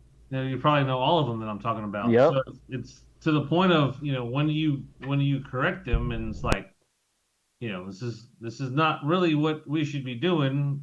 Go back to the fish fry part. Oh yeah, we need to have a fish fry or clean up a cemetery. It's like, okay, well, that's all fine and dandy, but that's not what I joined Masonry for. So and those are the hard conversations you got to have is at some point. And I find it easier to send an email.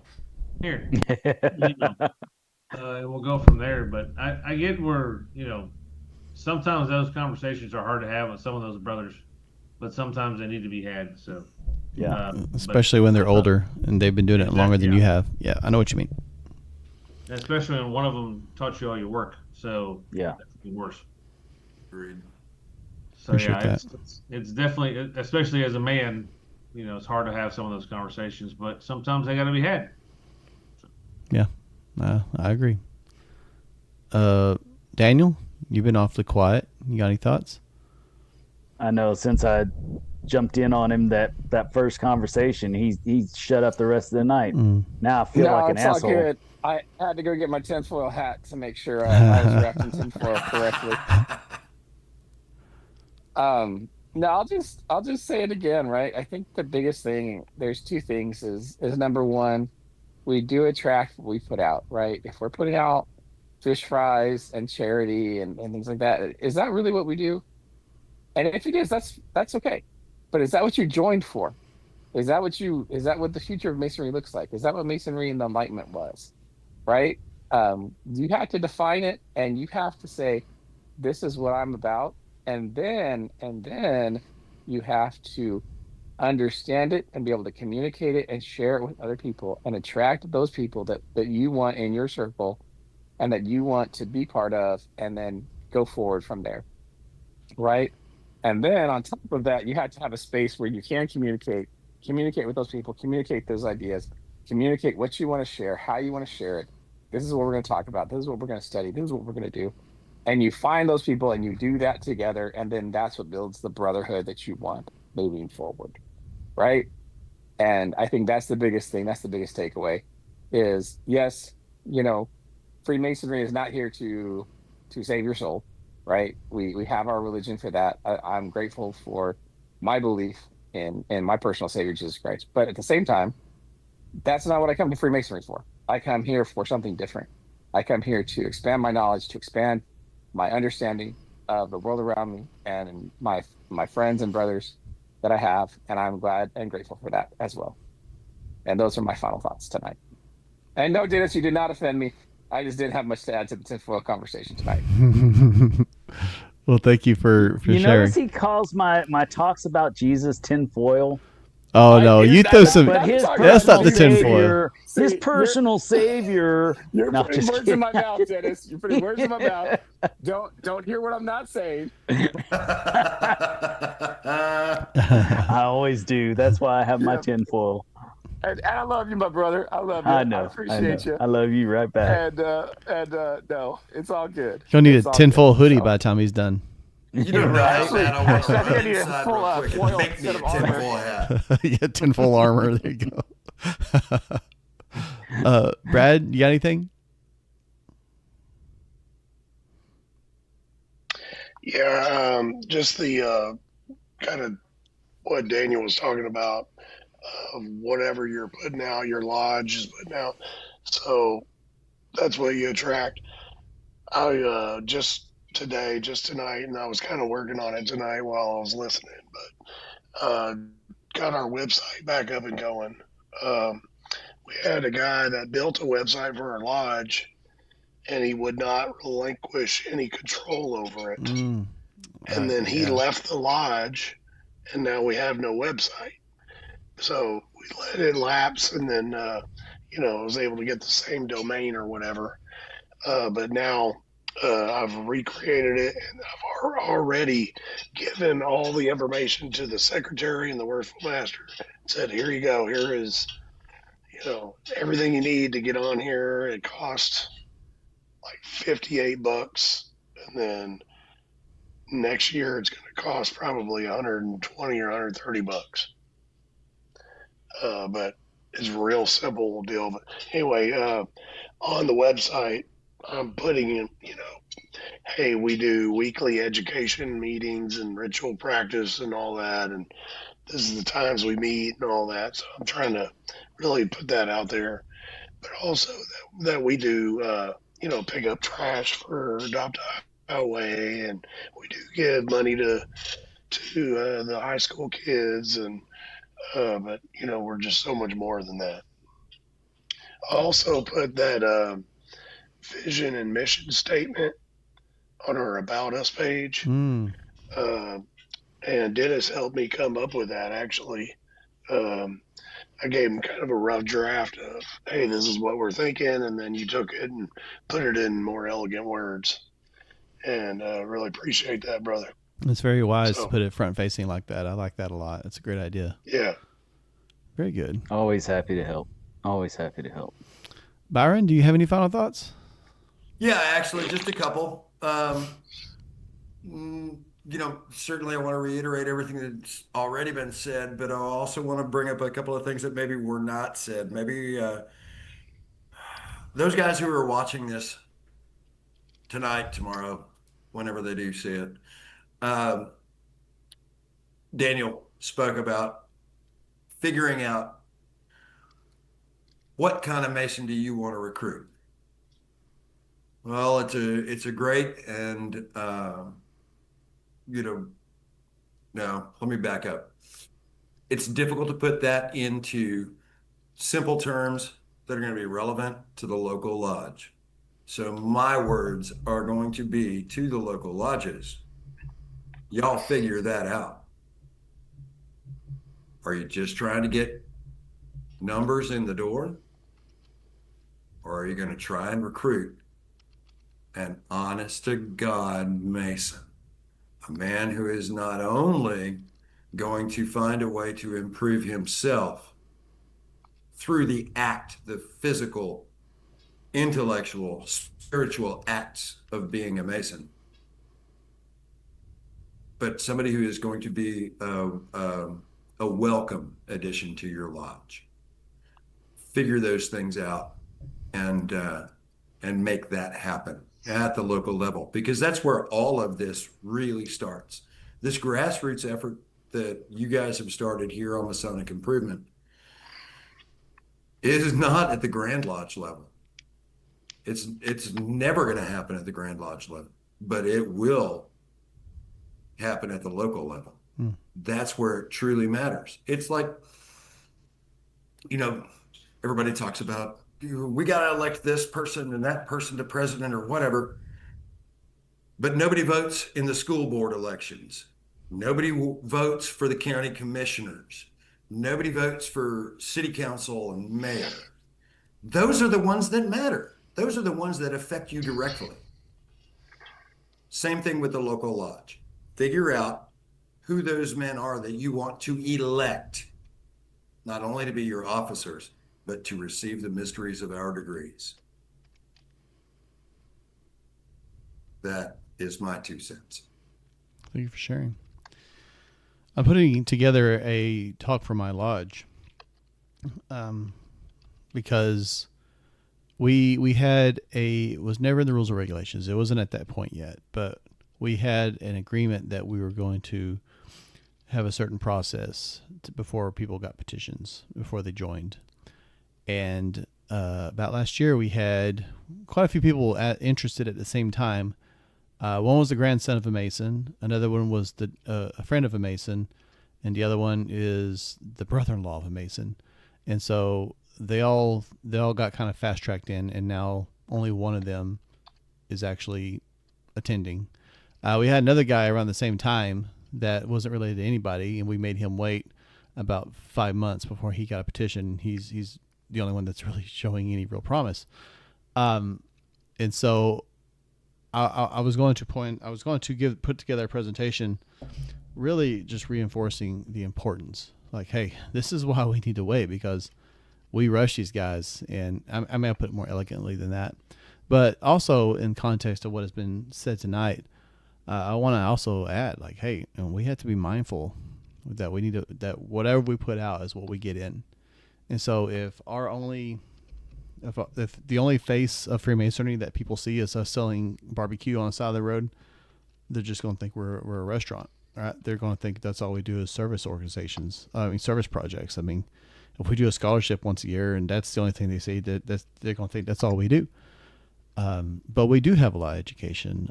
I give quite a few presentations. Tom, who's not here tonight, he gives quite a few presentations. We do the educational aspect. It's not at the point where it's being focused on yet, but we're working on that. And we have to start projecting that out into the community better. And so that's just kind of my little personal story, but I think that applies a lot to us as an organization statewide also. Is we have to, and just repeating at this point, but we have to be mindful of the same guys that complain about the quality of the people and the lack of people that want to join the fraternity, are also the same ones that the only things they want to put out there are slinging some kind of food for money or your scholarships or something like that. You got to have activities that are beside that. An active lodge is a healthy lodge, and it doesn't have to strictly be education. You can have like a lodge night out. You can where share that, take pictures, post them on your Facebook page, put them on your website, whatever. I mean, you can do things as a brotherhood outside of the lodge and promote that. A lot of people are looking for that are looking for some of the same things that we're talking about. I love the esoteric stuff, but I just as much love going and hanging out with you guys at Grand Lodge and stuff like that. And so they're not exclusive, I don't think. I think there's nothing like having a good esoteric conversation and then going out and discussing it over a drink or two with your brothers. And so my point is, be active, have an active lodge, and then promote the kind of things that you want to see in your lodge. Let that be the face. And I mean, if you don't want your lodge brothers to go out and do things together, if you don't want to have any kind of education when you talk about taking good men and make them better, it's probably time to have some kind of reevaluation on what you actually think we're supposed to do. Because I promise what you're looking for is probably better suited to the Lions Club or something like that at that point. That's my final thoughts.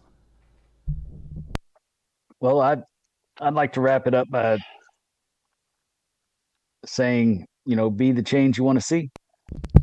If you're looking for education in your lodge, you need to make sure that you're available to do it. Mm-hmm. If your goal is to attract, and I would say attract instead of recruit, because we don't recruit people to become Masons in Texas. We don't recruit any grand jurisdiction that I know of, but I think it's just a choice of words from Brother Weber. But if we want to attract people that are interested in certain things, then we need to make sure it's there. And so if it's not there, we need to be the ones that are willing to do it. And that way we have something to offer. I think that one of the things that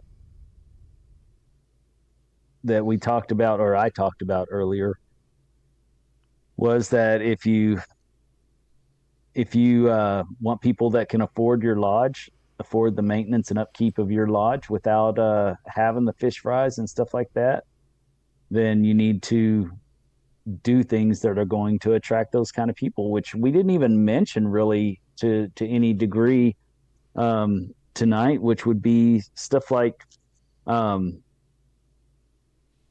personal improvement or having marketing socials or different types of events, to where it's the idea of the event is for people to know where what each other does, so that you have something to pull from if you have a need within your lodge. And I don't think that that's necessarily a bad thing to do. Is that why we join? No, we don't. We don't join for those reasons. But if we have those some kind of a database or whatever for the lodge, that if you need a plumber, this is who you call. If you need telecommunications, this is who you call. If you need a lawyer, this is who you call.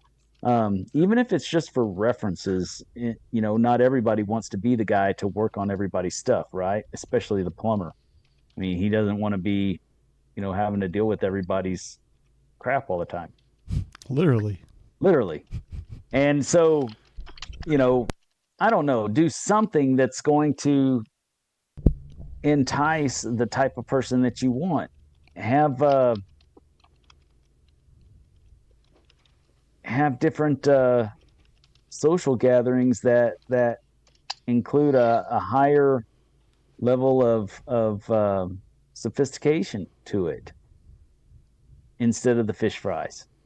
Do something that people can get their wives dressed up to and come to, instead of just having something that is thrown together and then expecting the Eastern Star to come cook for you. That's not how you want your wives to come to it. Have go out to dinner somewhere at a nice place, or have dinner catered somewhere that's really nice, to where your wife can get dressed up and have a nice event with a nice keynote speaker. And there's lodges that are doing that around the state. And if we're not able to do that, or if we're not willing to do that kind of thing, then we're not going to attract the kind of people that can afford the kind of Freemasonry that we need. We need people to afford all these buildings that we have. We need people to be able to give education programs. So have different things that include educational opportunities. Have a guest speaker come in from the local college and talk about theology or something. There was a deal one time at in Austin. They had some professors coming in and speaking on different theological topics, and that was a great idea, because it wasn't necessarily the lodge that had to present anything. They just had a speaker come in from a local college, and I don't even think it was a local college. I think they had them come in from a different college, so that the local colleges would be interested in coming to it as well. So, I mean, thinking outside of the box like that, I mean, you want to attract, the local colleges to come in, then have somebody speak that's kind of famous outside of the college at your lodge, and have your lodge host it. And they don't have to be Masons. They don't have to be Masons. They don't even have to be men. And that's another thing. Having inviting a guest speaker to, or not even inviting them to your lodge, but host a guest speaker to come in and talk about financial responsibility. That's a big one. if you're able to encourage your membership to live financially stable, and then they'll be able to afford more with the lodge. If you're able to, get people off the teat of the credit card, then they'll be able to afford more with the lodge if they're not paying those interest rates. There's, and not that anybody has to, tell anybody how to live, but those are things that would not only be good for your lodge members, but it would also be good for the community. So now, that one so much, you might not want a bunch of people that are, debt heavy coming into your lodge. But you could have other topics. You could have, I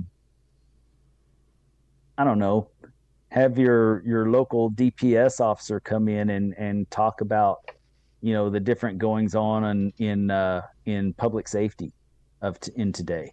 What are things that are affecting your area and what you can do to be more conscientious about it?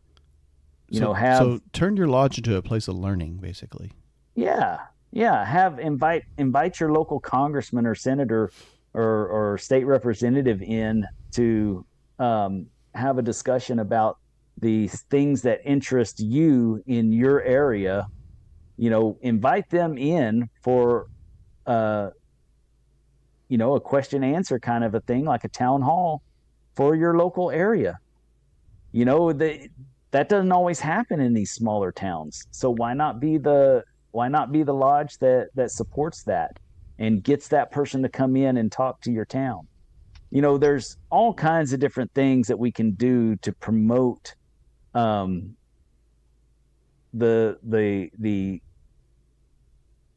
betterment of our areas, our communities, without us having to be the one that actually performs the duty, right? We can host things. And if people say, well, we don't want to support this or that representative, say, okay, well, let's host a local debate. Ask this person if they would want to have a local debate with this other person or whatever, and have both sides of the party, or just have a questions and answer with both sides of the parties at different times. Then it gives you two opportunities to have the same type of subject and have, with less argument back and forth and creating less tension, a little bit more peace and harmony. And if one side doesn't show up, it's on them. Just like when we have our little debates we do. Yeah. But, either way, there's different things that we can do to think out of the box to help our communities and help our lodges without it being the burden of the members, but at the same time creating an atmosphere that our membership wants to be a part of, that our brothers want to be a part of. Have motivational speakers come in. My gosh, that's one of the best things, and that can be secular for sure.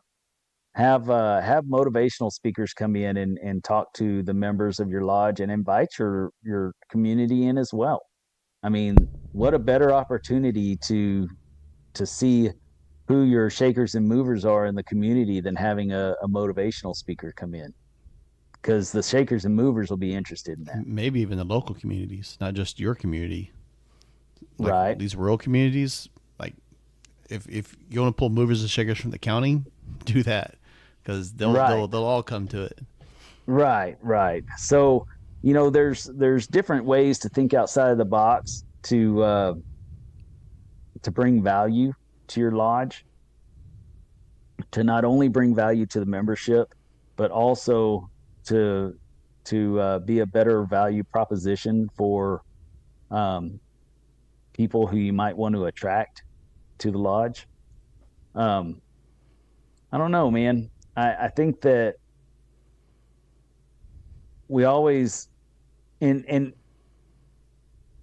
a lot of times we think we're doing worse off than we really are, because we get too hyper focused on one specific train of thought, when really sometimes we're doing okay, and we just got to keep plugging away, just because we don't see the instant gratification of what we're doing. Because sometimes, like on our show, when we compare ourselves and our inner circle membership to the membership of Texas, I mean, got 54,000 members in the state of Texas, and our inner circle membership represents like 0.4% or whatever of that 54,000 people. But that 0.4% in that 54,000 are going out there and really affecting other people. Yeah. So sometimes we look at the hard data, and the hard data isn't always the quantifiable data that we should be thinking about, which is, what happens beyond the numbers. Because all of you guys are seriously affecting your communities, your areas, your lodges. And I know that because I know the type of people you are. I know all the other inner circle members that don't usually come on the show. I know that they're the same way. Those are the guys that are making it happen in their lodges. And so don't always beat yourself up on the stuff that you can't really measure either, because you're, in a lot of ways, you're doing a lot more good things than you know. So you guys just keep on trucking and doing your thing. I appreciate you being here. I know Justin appreciates you being here. We released the new symbol for Masonic improvement to our inner circle members earlier before we started the show, and I'm going to turn it over to Justin for him to put on Facebook and put on all of our stuff. And I hope y'all like it. But take a look at it, think about it, because every part of it is something to think about. Every part of it is something to think about. But other than that, brothers, thank you for spending the time with us tonight. This is my favorite part of the week. It's hanging out with you guys. Like I said earlier, my favorite Freemasonry is sitting down with a glass of scotch and talking Freemasonry, and actual Freemasonry, and not just and though we don't always get too deep in our inner circle meetings on Sunday nights on the lives, but I've had those conversations with every one of y'all independently as well. And, my Freemasonry would not be the same without you guys.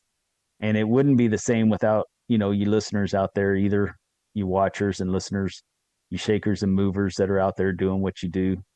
We certainly appreciate all that you do and all that you contribute to our fraternity. We just hope that everyone starts considering, where we come from, where our roots are, and think about where we really want this brotherhood to go. Not the fraternity, but the brotherhood, because sometimes it feels like we lose a little bit of that, and we'd like to see a little bit more impact out there, I think. Otherwise, you guys stay on for a few more minutes, and then but for the rest of y'all out there, keep it between the points.